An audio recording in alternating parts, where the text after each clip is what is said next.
নমস্কার বন্ধুরা, আমার চ্যানেলে আরেকটা নতুন ভিডিও নিয়ে তোমাদের সবাইকে অনেক অনেক স্বাগত। আশা করি তোমরা সবাই ভালো আছো আর আমিও ভালো আছি।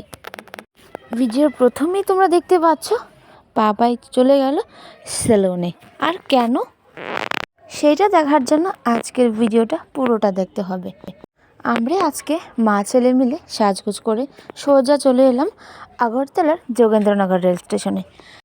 আজকে আমরা প্রথমবারের মতো মা ছেলে মিলে আমার বাবার বাড়িতে যাচ্ছি। আর গিয়ে কি কি করছি সেটা দেখার জন্য অবশ্যই কিন্তু ভিডিওটা একদম স্কিপ করবে না। সো ফাইনালি চলে এলো ট্রেন আমাদের অপেক্ষার পর। আর ওর বাবা আমাদেরকে টাটা করার জন্য আমাদের সাথে চলে এলো। আর ট্রেন আসার পর আমরা কিন্তু চট করে ট্রেনের মধ্যে উঠে পড়লাম। আর ওর বাবা আমাদেরকে বাই বাই বলে চলে গেল। আর আমরা মা ছেলে মিলে ট্রেনের মজা নিতে নিতে ট্রেনের আনন্দটা উপভোগ করছিলাম। সো ফাইনালি 2টা স্টেশন পেরিয়ে চলে এলাম তেলিয়ামুড়া রেল স্টেশনে, যেখানে হচ্ছে কিনা আমার বোনের কোয়ার্টার। তো বাবাই আমরা যে ট্রেনটা দিয়ে এসেছিলাম ওই ট্রেনটাকে করে দিল বাই বাই। তারপরে আমরা আর দেরি না করে সোজা চলে যাচ্ছিলাম গুটি গুটি পায়ে দুজনে মিলে বোনের কোয়ার্টারে গিয়ে এখন তোমাদের সবার সাথে পরিচয় করাবো। আর এই যে দেখো, এটা হচ্ছে আমার বোনের কোয়ার্টার। আর এখানে এসে সোজা আমরা চলে গেলাম ঘরের ভিতরে। আর ঘরের ভিতরে যেতে না যেতেই শুরু হয়ে গেল ওদের আদর আর আবদার। এক মিমি বসেছিল চেয়ারে কুলে নিয়ে, আর একজন শুরু করে দিল রান্না বান্না। তো যেতে না যেতেই শুরু হয়ে গেল যত সব খেলাধুলা, গাড়ি আর যা যা আছে বোনের সব খেলনা নিয়ে সব খেলাধুলা শুরু করে দিল। আর ওরা এদিকে খেলছিল আর আমি এদিকে আমার বোনের বাড়ির পুরো সব কিছুই তোমাদের দেখানোর চেষ্টা করছি। এই বোন কিন্তু দাদাকে দেখে ভীষণই খুশি। অনেক দিন পর দাদা বোনের বাড়িতে এসছে বলে বোনে কিন্তু অনেকটাই খুশি ছিল।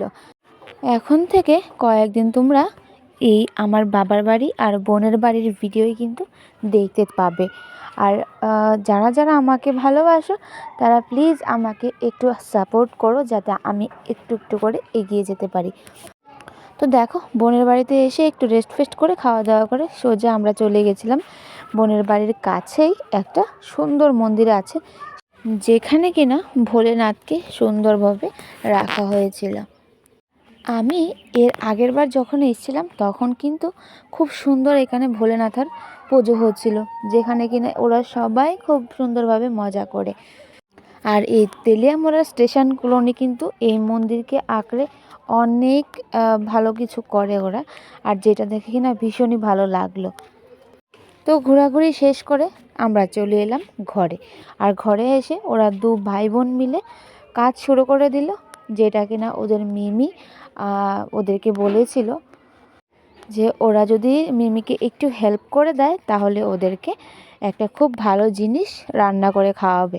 আর সেটা কি, সেটা অবশ্যই তোমরা ভিডিওর একটু পরেই দেখতে পাবে। তো প্রথমে ওরা ভাই বোন মিলে কিন্তু মটর ছুলিয়ে নিচ্ছিল। আর এদিকে বোন যা ওদের জন্য বানাবে তার জন্য বাঁধাকপি, পেঁয়াজকালি, ফুলকপি আর কিছু সবজি কেটে নিয়েছিল। আর সেটা দিয়ে কি বানাচ্ছে অবশ্যই তোমাদের দেখাবো। আর সেটা খাওয়ার আগে মেশো এনেছিল পকোড়া আর সিঙ্গারা। তো ওরা ওদের কাজটা শেষ করে ওদের সন্ধ্যার হাফ টিফিনটা খেয়ে নিল। তো এই টিফিনটা খেতে না খেতেই কিন্তু রেডি হয়ে গেছিলো এই চিকেন ভেজিটেবল স্যুপ। আর এই চিকেন ভেজিটেবল স্যুপটা কিন্তু ভীষণই টেস্টি হয়েছিল।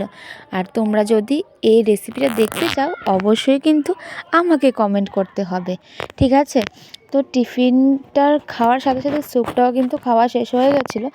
আর খাওয়া দাওয়া শেষ করে একটু খেলাধুলা করছিল। তারপরে হচ্ছিল রাতের ডিনার। আর রাতের ডিনারে ছিল বিরিয়ানি, মানে দম বিরিয়ানি, আর ছিল চিকেন, ঠিক আছে? তো সবাই খাওয়া দাওয়া আমরা করে সোজা কিন্তু ঘুমিয়ে পড়েছিলাম। তোমাদের কীরকম লাগলো আজকের ভিডিওটা অবশ্যই কমেন্ট করতে ভুলো না। তো চলো, নেক্সট ভিডিও দেখার জন্য একটু ওয়েট করো। আজকের জন্য টাটা, বাই বাই।